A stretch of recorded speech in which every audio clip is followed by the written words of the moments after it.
성경 말씀 함께 보겠습니다. 오늘은 열왕기상 19장 1절부터 8절입니다. 함께 보시겠습니다. 한 절씩 교도가도록 하겠습니다. 아합이 엘리야가 행한 모든 일과 그가 어떻게 모든 선지자를 칼로 죽였는지를 이세벨에게 말하니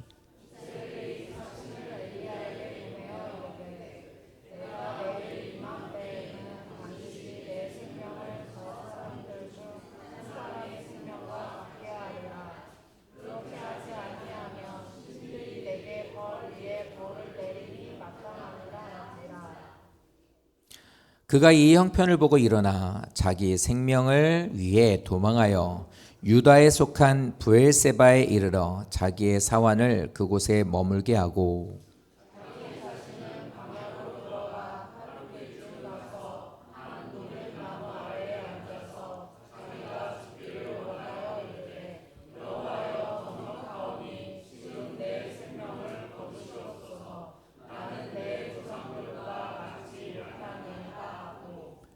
로뎀나무 아래에 누워 자더니 천사가 그를 어루만지며 그에게 이르되 일어나서 먹으라 하는지라.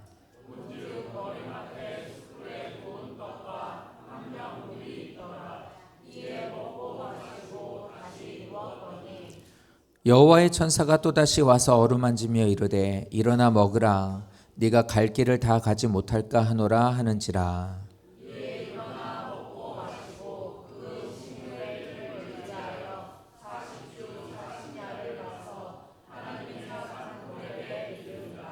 아멘. 오늘은 열왕기상 19장입니다. 열왕기상 19장 말씀 지난주에 보셨던 말씀처럼 이 갈멜산에서 하나님은 승리를 허락하셨고 그 일을 통해서 하나님 누가 진짜 신인지 이제 보여주셨죠.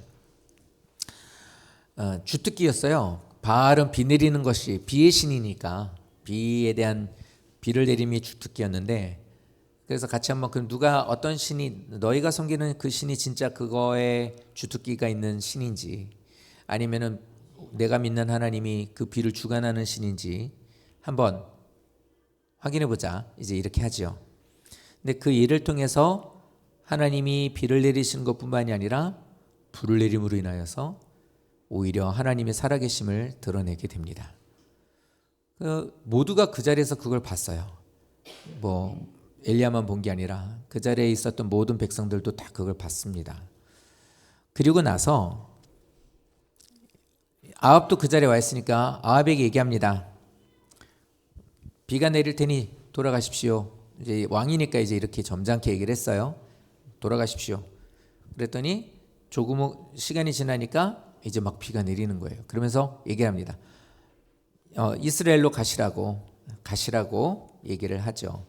그리고 났는데 이제 그것만으로도 아합은 깜짝 놀랐죠. 왜 그러냐면 3년 6개월 동안 비 내리려고 가뭄을 해결하기 위해서 별의별 짓을 다 했는데 이게 전혀 이게 안 되는 일이었잖아요. 해결이 안 되는 일이었는데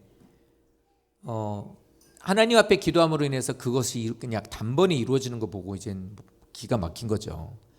또 하나 기가 막힌 게 뭐냐면 궁궐로 돌아가시라고 얘기를 했는데, 그리고 이제는 정말로 그냥 꽁지 빠지게 그냥 막 이제 다 가고 있는데, 그러고 가라고 그래서 가고 엘리야가 말을 하는 거 듣고 가고 있는데 엘리야가 거기에 먼저 와 있는 거예요. 아이고 그러니 이거 이제 뭐 혼비백산이죠. 뭐 불 내려 다 죽고 거기 있는 사람 다 죽었지, 비 내리지. 또 거기에서 말하고 있었던 사람이고 나는 이제 마차를 타고 가는데 오히려 그 사람이 먼저 도착해 있지. 이게 막 이제 이 사람한테는 완전히 멘붕이 된 겁니다. 자, 그런데요, 이렇게 기적을 보았는데도, 말씀대로 역사하시는 것을 보았는데도 불구하고 이게 돌이키지 않아요. 하나님을 믿지 않는 사람과 하나님이 그 안에 없는 사람은요, 아무리 보여줘도 안 믿어요. 1절 말씀에 오늘 아까 함께 읽으셨던 말씀에 1절이 이제 이 얘기를 합니다. 엘리야가 이제 그러고 나서 이제 이 일들을 행했던 것을 보고 아합이 그냥 막 뒤도 안 돌아보고 궁궐로 들어갑니다. 가가지고 얘기를 해요. 1절 말씀 보시면 이렇게 얘기하죠. 엘리야가 행한 모든 일과 하나님이 없는 사람은 하나님이 역사한 것을 보고 하나님이 하셨다고 말하지 않습니다. 엘리야가 했다고 얘기를 해요. 사람이 했다고 얘기를 하죠. 이런 게 이제 두 번째 특징이 되겠죠. 이제 그러고 나서 이제 얘기를 해요. 막 가가지고 여보 왕비 이러면서 이제 막 얘기를 하기 시작합니다. 거기 갔더니 막 산에 올라가가지고 뭐 해가지고 재단을 쌓아가지고 이렇게 막 하고 그랬는데 막 밤낮을 한낮을 그냥 막 거기서 우리 선지자들이 막 했는데 아무 문제가 없고 아무 일도 없었는데 막 갑자기 엘리야가 와가지고 뭐 물을 붓고 이렇게 해가지고 하나님한테 기도를 하는데 뭐 불이 나가지고 그냥 싹 태워버려가지고 막 이렇게 얘기를 하는 거예요. 와 이렇게 얘기를 막 하고 있는 거예요. 근데 이렇게 이런 일들이 이루어진 것을 보고 이렇게 하고 나서 여기서 또 하나의 특징이에요. 하나님이 없는 사람의 특징. 사람한테 다 쏟아버려요. 뭐가 됐든 다 사람한테 얘기해요. 하나님이 있는 사람은 하나님한테 해요. 그런데 하나님이 없는 사람은 뭐만 있으면 사람한테 그냥 다 쏟아버리죠. 근데 이 말을 다 듣더니 이세벨이 뭐라 그러냐면 엘리야한테 사람을 보내가지고 전하라. 그러더니 뭐라 그러냐면 네가 죽인 그들처럼 너도 죽게 될 것이다. 내가 죽여버릴 거야 너. 이렇게 얘기를 하는 거예요. 그러니까 아합이 돌아가가지고 되어진 것들을 얘기를 했더니 이세벨이 거기에서 죽여버리겠다는 거예요. 자, 이제 그게 이제 궁궐 안에서 아합과 이세벨과 있었던 일입니다. 이제 밖에는 누가 있냐면 이제 엘리야가 기다리고 있는 거예요. 엘리야가 밖에서 기다리고 있는데 이제 사마리아 성으로 딱 들어가면 그들의 이제 수도인 사마리아 성에 딱 들어가게 되면 이제 여러 가지 생각을 했겠죠. 일단 아합이 그렇게 해가지고 막 얼굴을 크게 해가지고 갔으니까 나와서 싹싹 빌고 내가 하나님 앞에 회개하겠다고 하든지, 설령 그게 없다 하면 백성들이 다 봤으니까 들어가서 너 때문에 우리가 다 죽게 생겼다 하나님 앞에, 그러니까 너 나 당장 내려와라로 끌어내리겠지. 딱 서 있으면 사람들이 막 내 앞질러 가서 그냥 다 끄집어내겠지. 뭐 이런 기대를 안 했을까요? 뭐 이렇게 돼서 어쨌든 하나님의 역사가 드디어 이걸로 인해서 완성이 될 거라는 기대를 하고 있었어요. 근데 왕은 안 나오고 백성들이 나오는 것도 아니고 누가 하나가 나와서 하는 말이 우리 왕비님이 당신한테 얘기했는데요 죽여버린대요. 이런 거예요. 그러니까 그 말을 듣고 죽여버린대요. 그래서 이렇게 떡하니 쳐다보고 있었겠죠. 근데 그런 상황을 딱 보고 나서 엘리야가 어떻게 하냐면 도망갑니다. 도망가요. 악령이 충만했었던 이세벨은 여기에서 물러나면 나 죽는다 라고 생각을 하고 여기서 이제 발악을 하는 거죠. 발악이에요. 그냥 너 왜 회방해? 너 혼나고 싶어? 이게 아니라 여기서 물러나면 이제 이세벨은 죽는 거예요. 그러니까 이 악령이 충만했었던 이세벨은 여기에서 발악을 하게 되는데 성령이 충만했었던 엘리야는 여기에서 그만 딴 걸 보게 됩니다. 지금까지 계속 믿음의 사람이라고 살았었던 사람의 모습이 뭐였냐면 하나님만 보고 가는 거였어요. 하나님의 말씀만 듣는 거였어요. 하나님의 말씀에 순종하며 가는 거였어요. 죽음 두렵지 않아. 하나님이 함께 하니까. 내가 봤거든. 부활의 하나님도 봤고 창조의 하나님도 봤고 역사하는 하나님도 봤고 믿음 없는 나의 것 부족하지만 손을 들고 기도했더니 하늘에서 불이 떨어지는 것도 경험했고 막 이렇게 해서 모든 것들을 다 경험했었던 사람인데 그 말을 딱 듣자마자 3절 말씀 형편이 보이게 돼요.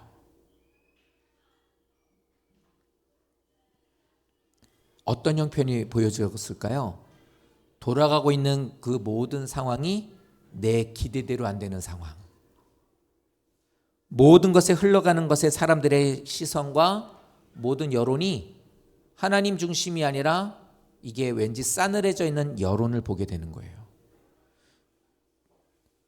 내가 추측하고 기대하고 있었던 것들이 이루어지지 않게 되니까 지금까지는 하나님의 말씀이 임하면 말씀에 순종하고 움직였던 사람이 놀라운 큰 기적을 봤고 경험했었던 사람이 1대 450으로 싸웠는데도 불구하고 그것을 너끈히 이기게 하셨던 하나님을 경험했음에도 불구하고 형편을 보고 있어요.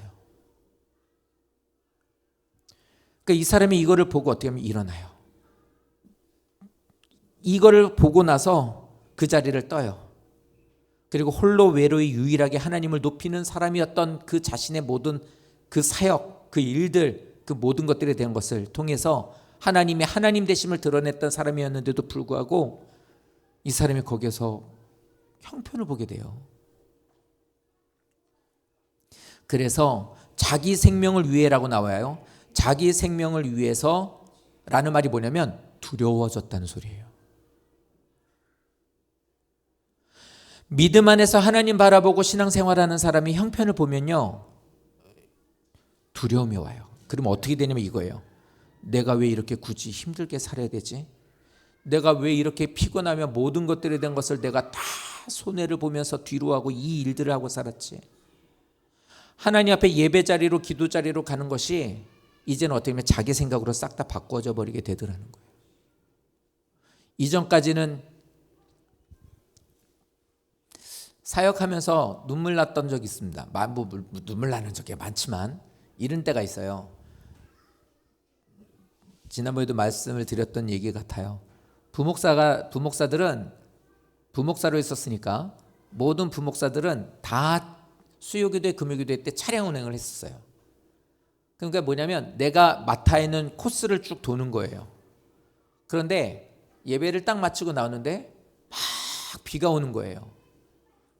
비가 오는데 저는 비가 오든 뭔 상관이 있어요? 비가 와도 눈이 와도 상관없이 나는 내가 돌아야 될 코스를 돌아야 되는데 제 아내는 두 아이를 하나는 업고 하나는 손잡고 우산 하나를 버티고 안고 손잡고 이러고 엄마 잡으라고 이러고 그 빗속을 가는 거예요. 내가 데려다 주면 되잖아요, 차로. 근데 전 그럴 수가 없는 거예요. 왜냐하면 나는 성도들을 데려다 줘야 되니까. 그러니까 여보 가 이러면서 가요 이러고 이제 가는데 그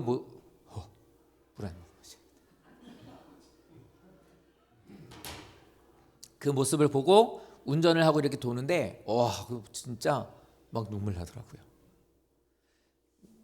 하나님의 길을 걷는 사람에게 있어서 하나님 말씀만 보고 나가면 눈물은 날 수 있겠죠. 마음은 아플 수 있어요. 그런데 이러면서도 하나님 일이니까 하는 거고 감당할 수 있어요. 근데 형편을 보게 되면 말씀을 보거나 하나님의 일을 감당하는 것에 대한 그 길을 보지 않고 형편을 보게 되면 어떻게 되냐면 이렇게 되는 거예요.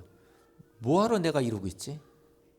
내 식구들은 다 비 맞고 가는데 내가 왜 이러고 살아야 돼? 그 시간, 그 노력, 그 섬김, 그 사역, 이 모든 것들이 이제는 다 어떻게 되면 쓸데없는 것이고 헛살았다는 생각이 들어가는 게 형편을 보고 해요. 그걸로 인해서 찾아오게 되는 게 두려움인 거예요. 우리가 하나님을 바라보고 신앙생활하면 기쁘고 은혜가 충만해요. 그런 사람이 하나님 은혜 가운데 가면 주와 같이 길 가는 거 즐거운 일이 아닌가. 진짜 즐겁지 않은 상황에서도 그렇게 갈 때 그걸 이겨낸다 소리예요. 그런데 사람을 보고 환경을 보고 형편을 돌아보게 되면요, 하나님 앞에 사실은 믿음 안에서 그렇게 살면은 분명히 기대하는 게 있어요. 성도님들도 그럴걸요. 하나님 앞에 나와서 기도하시고 예배 드리시고 봉사하고 헌신하며 나갈 때 지금 제가 표현한 것처럼 내 식구들을 뒤로 하거나 내 일들에 대한 것을 뒤로 하고 할 때 우리들은 인간이기 때문에 뭐가 있냐면 기대라는 게 생긴단 말이에요. 이렇게 했으니 하나님 이렇게 해주시겠지. 이렇게 하니까 하나님은 그래도 이런 것들을 도우시겠지. 이런 기대가 생겨요. 근데 그 기대가 무너지게 되면 형편이 보이더라는 거예요. 형편이 보이게 되니까 여기에 있어서는 말씀을 보고 있었던 나에게 있어서 이제는 형편을 보니까 낙심이 생기게 되더라는 거예요. 지금 엘리야가 바로 그 자리에 서 있는 거예요. 그래서 신앙생활하는 우리는 내가 무엇을 보느냐, 말씀을 통해 하나님의 음성을 듣고 있느냐, 아니면 형편을 보고 있느냐, 우리 스스로가 돌아봐야 돼요. 근데 이건요, 돌아보지 않고 그냥 이성적으로 생각하면 지금 말한 그 형편이 맞다고 봐요. 당연하지. 내 식구부터 챙겨야지. 주일도 중요하고 예배도 중요하지. 하지만 피곤한 걸, 나 쉬고 싶은 걸, 나 약속 있는 걸. 날씨 좋고 이 봄인데 구경도 해야 되지. 즐기면서 살아야지. 얼마든지 이렇게 생각할 수 있다는 거예요. 엘리야가 이렇게 함께 하시는 하나님을 의지하고 믿음으로 나가는데 이제는 어떻습니까?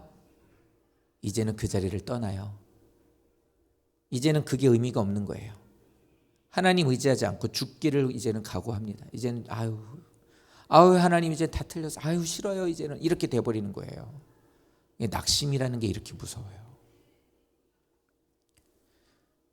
끝없이 무너집니다. 성도님들, 신앙생활하다가 하나님 보는 것에서 우리들의 시야가 환경을 보게 되고 상황을 보게 되면 그때부터는 하나님의 하자도 나오는 걸 듣기 싫어하게 돼요.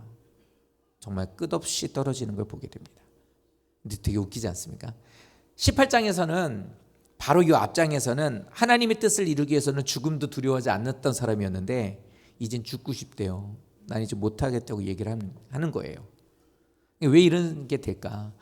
지난달까지만 작년까지만 해도 뭐 한다 그러면 앞장섰던 분이 막 주일에 열심을 냈던 분이 함께하는 것에 있어서 막 정말 땀 흘리거나 힘들어도 늘 웃으면서 얼굴 표정이 은혜롭다라고 했던 그 사람이 환경을 보고 형편을 보게 되니까 싸늘해진 거예요. 근처도 안 와요. 왜 그러시냐고 물으면 대꾸도 하고 싶지 않아요. 왜 그럴까요? 말씀 없이 움직여지면 그래요. 내 눈앞에 말씀이 아니라 치워봐요 이러고 환경과 형편을 보게 되니까 그걸 보고 움직이게 되니까 이렇게 될 수밖에 없는 거예요. 그래서 하나님 말씀대로 움직이면 하나님이 책임져 주시는데 형편을 보게 되니까 이제 내가 하려고 하게 되는 거예요. 안 되겠다 이제. 그래서 지난주 오예배 때도 말씀드렸지만 목사가 자기 형편이 어떤지에 대한 것을 먼저 보게 되면 목회 못해요. 그 다음부터 제가 같이 부목사로 있을 때 같이 있었던 목사님이 이제 가정 사는 잘 모르겠지만 좀 빚이 많으셨나 봐요. 이제 그때 같이 1년 정도, 2년 정도 사역하고 헤어지게 되었는데 뭐 몇 년에 한 번씩 이제 어떻게 연락이 오게 됐고 핸드폰 번호를 바꾸지 않으면 이름도 뜨니까. 그러고 나서 이게 10년, 15년 정도 넘었는데 그 목사님이 문자가 왔어요. 나 이제 빚 다 청산했어요. 이러고 이제 연락이 온 거예요. 나 빚 다 갚았다 이 얘기예요. 15년 동안 그러니까 뭐냐면 이분은 목회 내려놓고 일하고 다녔던 거예요. 그러니까 이분은 지금 목회를 안 하고 있어요. 그러니까 본인도 씁쓸해하고 그냥 서로 말하지 않고 그냥 그래요. 이제 이렇게 되는 거죠. 그러니까 목사로서는 그분도 그런 분들도 어떤 목사들도 다 마찬가지예요. 속마음과 그 영은 그래요. 이렇게 살고 싶지 않아요. 그런데 제 형편이 이러니 어쩔 수 없습니다. 이렇게 되는 거예요. 그래서 죽이 되든 밥이 되든 뭐가 되든 하나님의 말씀을 보면서 그 말씀대로 움직여지며 하나님이 책임져 주실 것을 기대하며 나가는 거예요. 성도님들도 마찬가지예요. 그러면 이렇게 살면 낙심하는 적 없어요? 형편 볼 때 없으세요? 있지요. 오늘 그것 때문에 이 얘기를 하시는 거예요. 4절 말씀을 이제 보게 되면 이제 3절에서 이 얘기를 하죠. 브엘세바까지 가요. 아까 그 이스라엘 막 얘기 나왔었던 그곳에서 브엘세바까지 갔대요. 그러니까 저기에 있는 저 부분이 여기 이 광명으로 보자고요. 지금 저는 광명에 사니까 그냥 광명 기준으로 합니다. 광명 KTX역 정도 아니면 우리 교회로 하죠. 여기에서 이 사람이 저 밑에 있는 브엘세바까지 가게 되는데 이 거리가 170km, 여기서 대전까지 가는 거리를 그냥 한숨에 달려가 버려요. 그냥 뒤도 안 돌아보고 그냥 가버리는 거예요. 애들 표현으로 하면 나 왜 안 해 이러고 그냥 가는 거예요. 그냥 뒤도 안 돌아보고. 하나님이 예 이러고도 몰라요 이러고 그냥 가버리는 거예요. 이제 다 뒤로 해버리고. 이게 이제 이렇게 되는 거예요. 한 번 더 보시죠. 말씀을 보면 믿음이 생기지만 형편을 보면은 낙심이 생겨요. 신앙생활은 견뎌내는 겁니다. 버티는 거예요. 언제든지 믿음이 늘 상향선을 막 이렇게 막 언제는 최고조를 찍지 않아요. 성령 충만이라는 말은요, 막 어디 가나 목소리 크게 해가지고 막 불러 예수 천당 불신족 막 누가 그래 사단아 이렇게만 하는 게 성령 충만이 아니라 말씀을 이끄시는 대로 그것을 따라가는 것, 하나님을 늘 우선순위로 두는 것에 대한 것을 하나님이 기준이고 말씀을 통해 그것을 계속해서 유지해 나가는 게 성령 충만한 거거든요. 근데 말씀을 보면 그런 믿음이 생겨요. 내가 하는 게 아니라. 그런데 말씀이 치워지게 되고 형편과 환경과 자기 자신을 보게 되고 자기 자신을 보며 두려움이 생기게 되면 그 다음부터 낙심이 찾아오게 된다고 말하는 거예요. 이렇게 말하고서 4절에서는 이렇게 말해요. 그가 이제는 브엘세바까지 갔는데요, 그 언약의 땅이었던 브엘세바까지 가요. 그들은 이름이며 지명이며 이 모든 것들이 다 뭘 상징하는지 알고 있는데, 언약의 땅이었었던 브엘세바까지 가는데, 언약의 우물이라고 하는 그곳까지 갔는데도 불구하고 거기에서 하나님의 언약에 대한 것을 잊어버려요. 낙심하면 잊어버려요. 생각 안 나요. 중요하지 않아요. 더 이상 그게 뭐 어쨌다고요. 이렇게 되는 거예요. 이거는 교회 오래 다닌 사람 아닌 사람, 뭐 직분이 있는 사람 없는 사람 다 상관없어요. 말씀에서 시야가 세상으로 옮겨지게 되고 형편을 보고 환경을 보게 되면 다 저렇게 돼요. 하나님이 말씀하시는 게 뭐가 중요한데 그게 어쨌다고 이렇게 되는 거예요. 자, 이 말씀을 보시면 브엘세바를 갔다고 그랬는데 그거 눈치 못 채고 그냥 지나가 버려요. 그런데 거기서 또 어디로 가냐면 광야로 갑니다. 광야라고 하는 말은, 미트바르라고 하는 이 말은 하나님의 말씀이 있으면 살아갈 수 있는 곳이라는 뜻이 광야예요. 반대로 보면 돼요. 하나님의 말씀이 없으면 죽는 데가 광야예요. 사막길을 걸어가는 인생 같은 우리들이 사막 같은 인생이죠. 진짜 너무 힘들고 어렵지 않습니까? 인생 사는 게 꽃길 같을 때는 딱 한 번이었던 것 같습니다. 결혼하고 한 일주일? 그때는 와, 결혼하니까 좋다. 뭐 사랑하는 사람하고 같이 있으니까 뭐 어때도 좋아. 뭐 이러죠. 아우, 그거 지나고 나면요, 한꺼번에 더 어려워지는 것 같아요.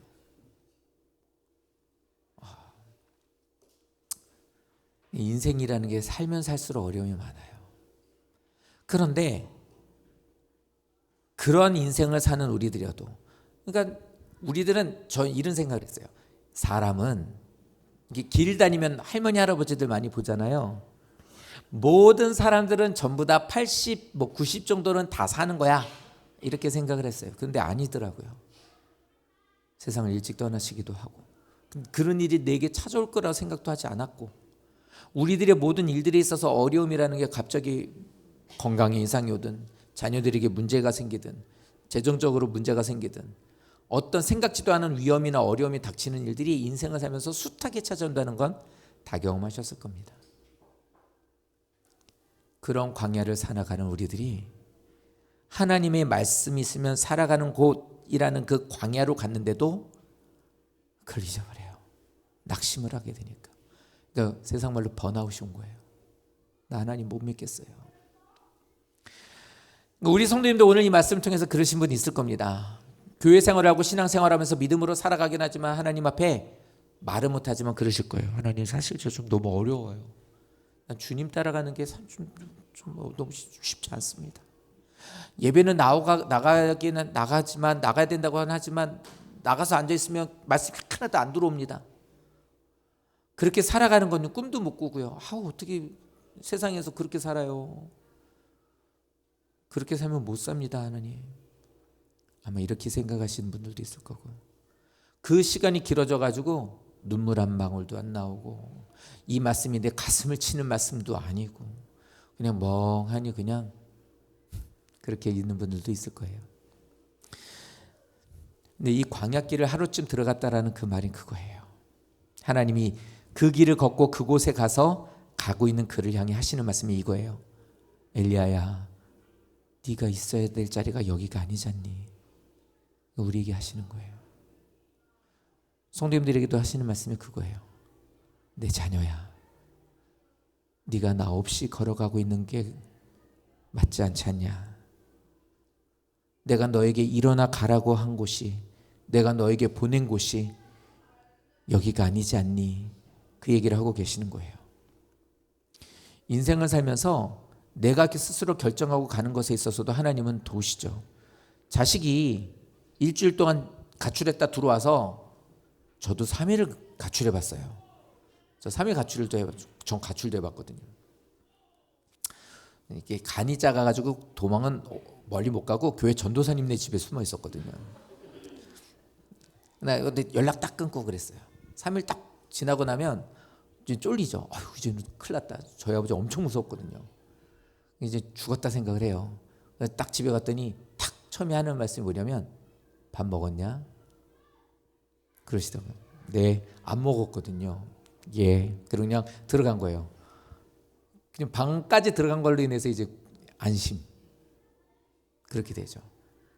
하나님은 우리들에게 있어서 브엘세바라는 곳으로 하나님의 말씀이 있는 곳, 험한 인생이지만 말씀으로 살면 얼마든지 살 수 있는 곳이고 내가 너와 함께하면 살 수 있는 곳이야 라고 말하고 있는데도 그 말을 듣지 않고 있을 때 그 얘기를 하시는 거예요. 네가 가야 될 곳이 여기가 아니지 않니? 돌아와야 되지 않겠니? 하고 우리에게 말씀하시는 거예요. 좀 전에 밥 먹었니? 하는 것처럼. 이게 뭐와 좀 비슷하냐면 이래요. 가지 말아야 될, 가라고 하는 곳으로 가지 않았었던 요나가 니느웨 가서 복음을 전하고 그랬는데 이게 상식적으로 안 맞아서 그거를 말로는 네 이렇게 하고 속으로는 싫어요 이러고 다시스로 도망가잖아요. 그랬었던 것처럼 이렇게 그냥 가고 있는 거예요. 무작정 가고 있는 거예요. 왜 이렇게 떠나갑니까? 왜 자꾸 교회 떠나는 사람들이 많아질까요?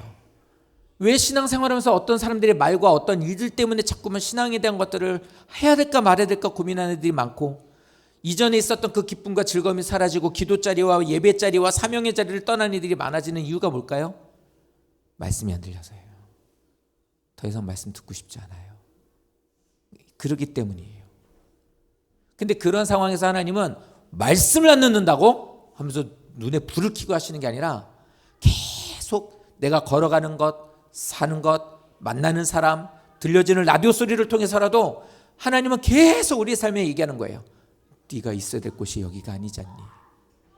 그 얘기를 우리에게 하시는 겁니다. 자, 그런데 이 사람이 어디로 가요? 하루쯤 가가지고 거기에 털썩 주저앉는데 로뎀나무 아래 앉습니다. 이게 로뎀나무예요. 로뎀나무가요, 우리나라 같이 느티나무 같지도 않고요, 등나무 같지도 않아요. 큰 그루터기가 이만큼 돼가지고 한 게 아니에요. 이 지금 있는 게 뭐냐면 사람 키보다 작고 사람이 앉으면 그늘지는 정도, 요 정도밖에 되지 않는 나무가 로뎀나무예요. 그러니까 이 사람들에게 있어서나 성경적으로 봤을 때 로뎀나무를 어떻게 해석하냐면 쉬어가는 곳이에요. 왜냐하면 광야에서 나무가 많지 않은 곳에서 이 나무는 광야에서 잘 자란대요. 그러니까 길을 가던 사람이 저기 앉아서 그늘을, 그러니까 햇빛을 피하거나 잠깐 쉴 수 있는 곳인 거예요. 그러니까 로뎀나무 하면은 잠깐 쉬어갈 수 있는 곳.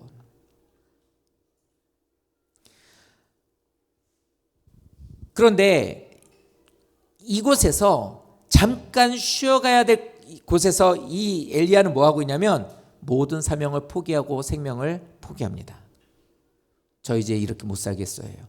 성도님들, 신앙생활하면서 하나님 저 이렇게 못 살 것 같아요. 나 너무 힘들어요. 교회 생활도 힘들고요. 하나님 믿으면서 가정 생활하는 건 너무 힘들어요.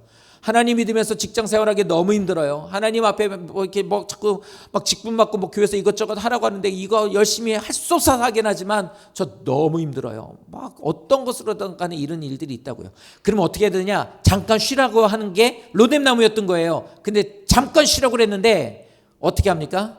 여호와여 넉넉하오니 나 죽여주십시오, 이 얘기를 하는 거예요. 이거는 뭐냐면 선언하는 거예요. 나는 모든 걸 포기하겠습니다, 그 얘기를 하고 있는 거예요. 로뎀나무 아래서 포기하고 있는 거예요. 잠깐 쉬는 게 아니라 그냥 주저앉아 버리는 거예요. 나 이제 안 합니다. 난 더 이상 안 합니다. 난 목사 때문에 상처받아서 이제는 하나님 나 이제 지긋지긋합니다. 나는 목회 주의를 안 합니다. 나 교회에서 뭐 교회 다니는 거 안 합니다. 교회 갔다가 정말 그때는 어떻게 막 하라고 해서 열심히 했는데 저 사람들한테 배신당했습니다. 나 이것 때문에 너무 어렵습니다.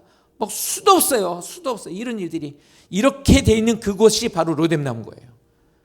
잠깐 좀 쉬어서 기운 차리고 가라고 있는 그곳에서 삶을 포기해버리는 거예요. 그런데 너무나도 신기한 것은 하나님은 그곳에서 다시 시작해요. 그곳에서 나는 포기한다 하고 선언을 했지만 하나님은 그 자리에서 다시 시작하시는 계획을 시작하신다는 거예요.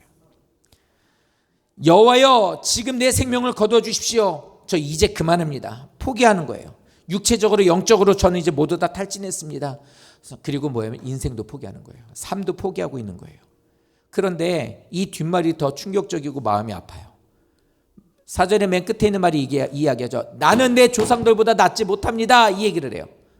이 말이 뭐냐면 하나님, 내 모든 믿음의 사람들은 저보다 훨씬 더 잘했거든요.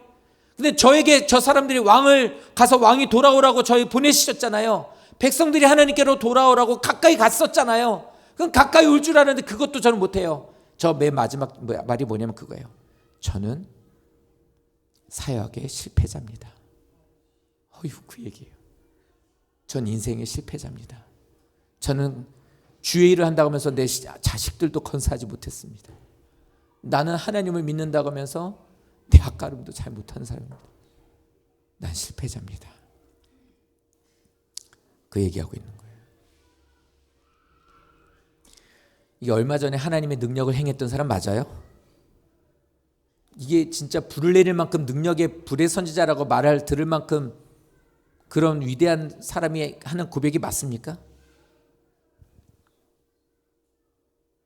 네, 하나님은 하나님의 말을 듣지도 않고 하나님을 보지도 않고 자신의 현재 형편만 보고 있는 엘리야를 보세요. 그리고 저 사절을 하나님은 뭘로 받으시냐면 그랬어, 이렇게 받아요. 그게 하나님이에요. 아까 얘기했죠. 사람은 뭐 있으면 어떻게 한다고? 하나님 없는 사람은 사람한테 다 쏟아놓는다고. 근데 저 사람은 어떻게 돼요? 사람한테 안 쏟잖아요. 저 사람은 어떻게 하면 하나님한테 쏟아요. 설령 그 말하는 내용이 너무나 철없어 보이고 저 모습을 나중에 저 사람이 다시 믿음의 기운을 차린 후에 저 말을 했다라는 것을 만약에 기록으로 보여준다면 얼마나 낯뜨겁겠어요. 아우 창피해. 아마 이럴 거예요. 그래도 하나님은 저 말을 창피한 말로 보지 않아요. 뭐라고 보실까요? 저건 기도로 받아요. 기도로 들으세요. 그러니까 성도님들이 하나님 앞에 나가서 뭐라고 말씀하셔도 하나님 하면서 부르시면서 하는 말이 나 안 해 뭐 이렇게 해도 나이 50, 60 먹고 나 안 해 하고 그냥 다리 쭉 뻗고 애들처럼 그렇게 막 버둥거리며 울어도 하나님은 그거를 아유 이제 나이 이렇게 안 하시고 탄식으로 받아요. 기도로 받으세요. 그리고서 뭘 하십니까? 번아웃되고 낙심하여서 누워 잔다라는 게 뭐냐면 지친 거예요. 영적으로 육신적으로 지쳐있는 나에게 하나님께서는 하나님의 방법으로 천사를 보내주시죠. 나는 부족하고 이런 모습을 보일 정도로 연약한 사람이지만 그와 상관없이 하나님은 하나님의 방법으로 일하시더라는 거예요. 내가 믿음 생활을 잘하고 믿음이 번듯한 모습이 있으면 하나님은 멋진 방법으로 역사하시고, 믿음이 없고 연약한 모습이 있으면 하나님은 나하고 똑같은 방법으로 일하시지 않아요. 내가 연약하여도 하나님은 하나님의 방법으로 일하세요. 그래서 이 사람에게 이렇게 합니다. 어깨를 축 늘어뜨리고 모든 것을 포기하고 나 이제 더 이상 못하겠어요 라고 하면서 눈물 콧물 다 쏟으면서 하나님 앞에 정말로 고개까지도 옆으로 제껴주고 어깨 축 쳐주고 이러고 있었던 엘리야에게 하나님께서 오세요. 그리고 그 사랑을 보여줘요. 그게 5절이에요. 이게 뭐와 같으냐면 부활하신 주님이, 예수님이 죽었다라고 알고 있는 제자들이 낙심하고 갈릴리로 돌아가서 물고기 잡으면서 이제 여생을 다시 이제 원래 본업으로 돌아가게 되거든요. 그때 예수님이 그들에게 찾아오셔서 해변가에 물가에서 모닥불 피워가지고 물고기 굽고 우리로 말하면 밥 지어가지고 있는 제자들에게 뭐라 그러면 와서 조밥 먹으라, 아침밥 먹자 그런단 말이에요. 하나님은 그렇게 하시더라고요. 이게 하나님의 사랑이에요. 이게 하나님의 방법이에요. 그에게 먹으라 이렇게 말합니다. 까마귀를 통해서 먹이셨던 것처럼 전혀 예상하지 못했었던 방법으로 하나님께서는 하나님이 함께하고 계시는 것을 증명하고 있는 거예요. 너 혼자 아니야. 네가 그렇다고 해서 내가 너 떠나지 않았어. 네가 지금 그러고 있어서 멀리 와 있지만 여전히 나는 너와 함께하고 있어. 이걸 하나님께서 보여주고 있는 거예요. 이게 하나님이시라니까요. 성도님들 실수한다고 우리는 그래요. 막 저하고 막 뭐 툭탁툭탁 해요. 그러면 교회 안 와요. 왜 안 오냐면 못 가겠대요. 아유, 가면은 어떻다고. 저도 그랬어요. 교회 가기 싫더라고요. 이유는 그거예요. 가면은 창피하니까, 민망하니까. 아니면 조금 이렇게 좀 바른 소리 하는 사람이 있으면 뭐라고 또 이렇게 하면 또 핀잔 줄까 봐 싫어요. 그러니까 이거 혼자 막 이런 생각하면서 이제 같이 가까이 가기 싫은 거예요. 하나님은 우리들에게서 그런 모습을 갖고 있어도 하나님의 방법으로 이렇게 우리에게 계속 이끌어 주시는 거예요. 6절 말씀은 그럽니다. 본즉 머리맡에 숯불에 구운 떡과 물 한 병이 있더라. 먹고 마시고 또 이 사람은 기진해서 누워요. 그리고 나서 이제 이렇게 얘기해요. 그리고 나서 이 이야기를 합니다. 이제 기운 차리게 되니까 어떻게 하면 나는 네가 갈 길을 다 못 갈까 봐 참 그게 걱정이야. 뭐 인간 표현으로 하면 이렇게 얘기를 해요. 이 말이 무슨 말이냐면 하나님이 이 얘기하고 계시는 거예요. 먹어. 딴 말 안 해요. 기운 차려. 밥 먹었니? 이렇게 물어보시는 것처럼 일어나. 기운 내야지. 이렇게 말씀하시는 거예요. 그러니까 쓰러져 있는 지쳐있는 자녀에게 애들 키우면서 고되지. 직장 생활하면서 먹고 살고 이렇게 하는 게 참 고되지. 그러면서 주일 한다고 이렇게 하는 거 힘들지. 기대하면서 너는 그래도 이렇게 믿음 생활하면 하나님 이렇게 해주실 거야. 사람들이 나에게 이렇게 반응해 줄 거야 라고 하지만 너에게 돌아오는 것이 그 기대에 못 미친다고 낙심하고 있는 나에게 하나님은 그러시는 거예요. 지쳐있는 자에게. 우리 교회 30대 있죠. 30대 이런 말 잘 모를걸요. 40 넘어가면 좀 알 거예요. 50 넘어가면 무슨 생각들 하시냐면 이제 좀 쉬고 싶다 이런 생각 좀 많이 하실 겁니다. 그러면서도 그 다음날 아침에 일어나야 돼요. 그렇게 살아가고 있는 우리들에게 하나님이 하시는 말씀이 일어나. 기운 내야지. 오늘 말씀이 참 마음이 저 노란색으로 되어 있는 말이 그거예요. 네가 갈 길을 다 가지 못할까 마음이 그렇다. 이 말이 뭐냐면 앞에 있었던 엘리야에 대한 말이었어요. 엘리야야, 집사님, 권사님, 성도님, 우리 교회 학교들도 이런 애들 많거든요. 누구야? 하는 이러면서 엘리야가 했던 말을 그대로 하시는 거예요. 뭐냐 이거예요. 너 인생 실패한 거 아니야. 너 인생 실패한 거 아니야. 그리고 네 인생이 이게 끝이 아니야. 하나님은 살리시는 걸 먼저 하는 거예요. 난 네가 살기를 원해. 성도님들 지금 하시다가 뭐가 잘 안 되거나 자녀가 내 뜻대로 안 됐거나 하시고자 하는 일들이 뜻대로 안 되거나 뭐가 막히거나 막혔는데도 기도하면서 그걸 뚫고 나가려고 하는데도 그렇게 오랜 시간을 기도했는데도 이게 안 뚫리거나 이런 일이 있을 때 하나님이 하시는 저 말을 좀 기억해 주세요. 그게 네가 실패했다는 게 아니야. 하나님께서 하나님의 사람을 살리시는 말이 바로 저 말이에요. 우리는 가끔 이런 생각하죠. 우리나라의 정서상 하나님은 사랑과 은혜의 하나님이라고 말은 하는데요. 내가 실수하거나 잘 못하면 제일 먼저 생각하는 하나님이 어떤 하나님이냐면 진노하신 하나님이에요. 뭐 좀 잘못하면 혼날 것 같다는 생각이 좀 많죠. 아니에요. 하나님의 진노하심은 그렇게 빨리 쉽게 자주 오지 않아요. 왜요? 하나님은 제일 먼저 뭘 하길 원하시냐면 그 자녀를 살리고 싶어 해요. 그래서 우리 교회학교 교사들도 우리끼리 막 얘기를 해요. 어떤 아이가 문제가 있으면 이거 어떻게 해야 돼? 이러면 한 번 더 찾아가 볼게요. 한 번 더 얘기해 볼게요.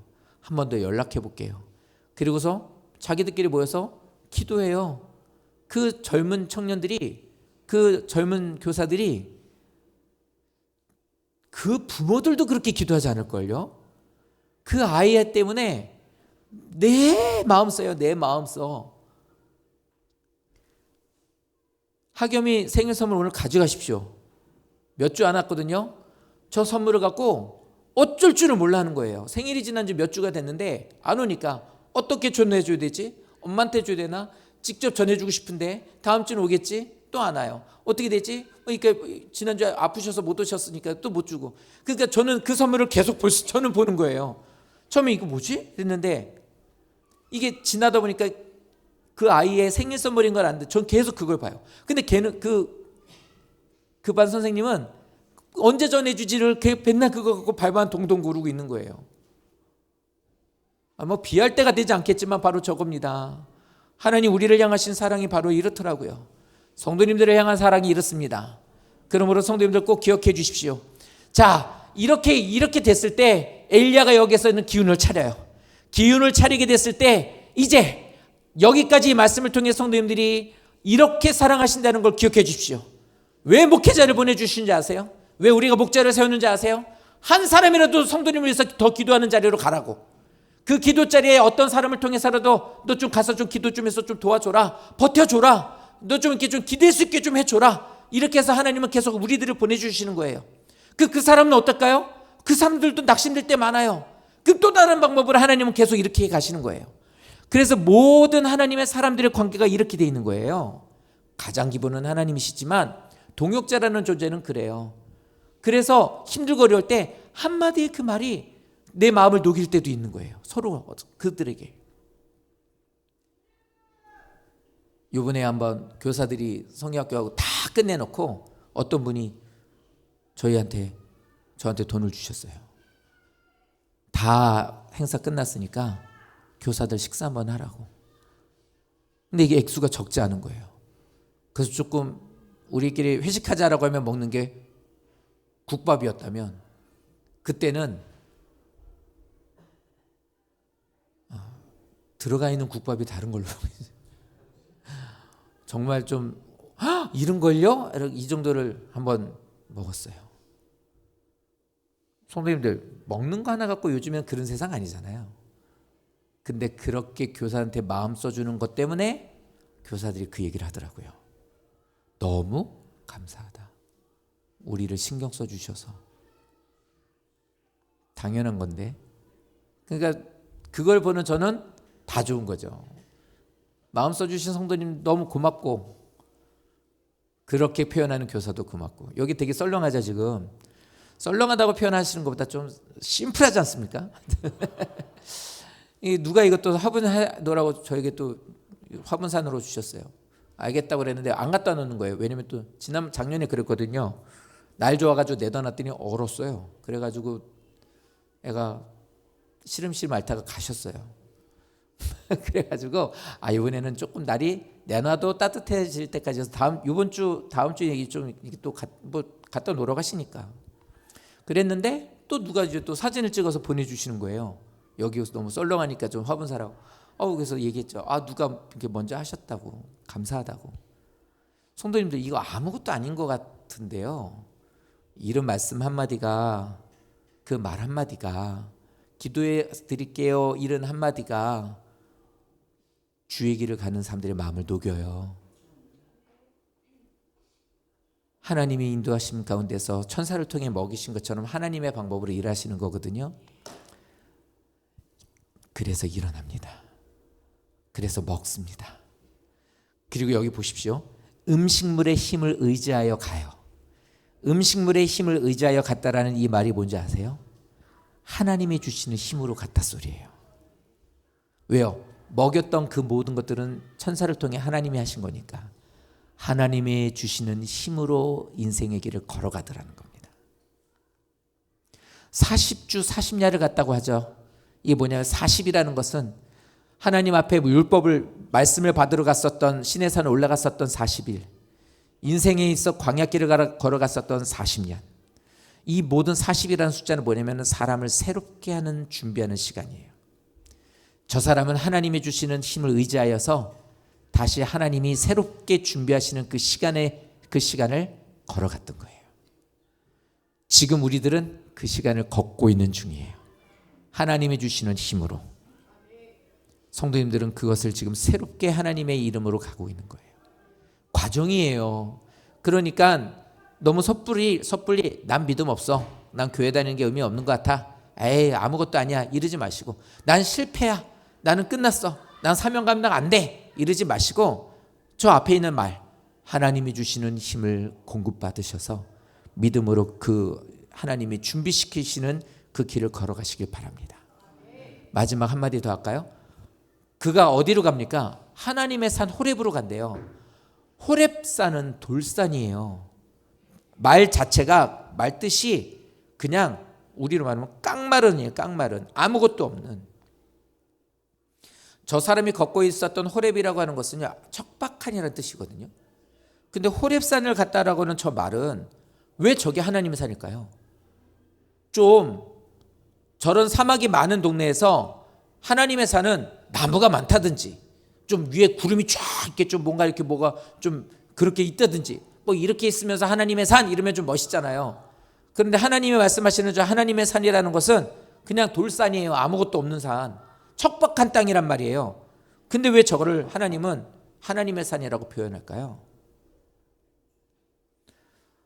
사람이 보기에는 척박한 산이죠. 우리들에게 말하는, 표현하라는 건 아무것도 없는 돌만 있고 그냥 모래만 달리는 산이니까 척박한 산인데, 우리들이 보기에는요, 근데 저 산은 하나님의 산인 이유가 있더라고요. 하나님의 산인 이유는 거기에 하나님이 임재하시기 때문입니다. 우리 집이 별로 분위기 안 좋나요? 우리 집이 서로 이렇게 좀 사랑함이 없는 가족인가요?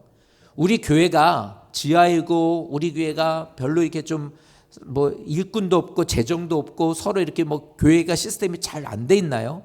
막 이런 곳이어도 중요한 것은 하나님이 임재하시면 거기는 하나님의 집이에요. 내가 거기서 하나님이 저와 함께 하시는 집입니다 고백하시면 돼요. 그러니까 아무도, 우리 집에서 예수 믿는 사람들에 대한 것이 잘 안 되거나 너무나 가정이 힘들고 어려우면 가끔 그러시면 돼요. 커피 마시려고, 아니면 물을 마시려고 이렇게 거실을 나오시든 아니면 잠깐 쉬시든 있을 때 그러면 돼요. 하나님, 우리 집에 하나님이 임재해 주십시오. 그럼 이곳이 하나님의 교회입니다. 이곳이 천국이 되기를 원합니다. 하나님이 임재하시면 됩니다. 척박한 호렙도 하나님의 산이라고 하신 것처럼 척박한 우리 집에 하나님이 임재하시면 이곳이 하나님의 집입니다. 그러게 좀 도와주세요 이러고서 기도하세요. 언젠지 모르게 하나님이 그곳에서 찬양이 흘러넘치고 서로를 사랑하고, 서로 부부들이 여보 수고했어, 고마워, 미안해, 이런 말들이 가득한 가정이 되실 줄로 믿습니다. 우리들의 삶에 주시는 말이 그거예요. 장소가 거룩한 것이 아니라 하나님의 임재가 그곳을 거룩하게 만드는 거예요. 하나님은 엘리야를 호렙으로 이제 인도하셨고, 낙심한 그를 책망하지 않으시고 하나님은 다시 만나주세요. 사명을 회복하는 자리로 인도하세요. 하나님 오늘도 우리를 그렇게 인도하시는 분입니다. 오늘 이 말씀을 통해서 성도님들을 이렇게 이끌어 가시는 걸 꼭 기억하시고, 우리는 형편을 바라보고 낙심하게 됐지만 하나님의 말씀을 바라보고 나가면 다시 일어날 수 있다는 것을 오늘 이 말씀을 통해 주시는 거예요. 그러니 형편 바라보지 마십시오. 자꾸만 세상 보거나 인간적인 것 바라보시지 마시고 하나님 말씀을 바라보며 살아가는 성도 되시기를 예수님 이름으로 축원드립니다.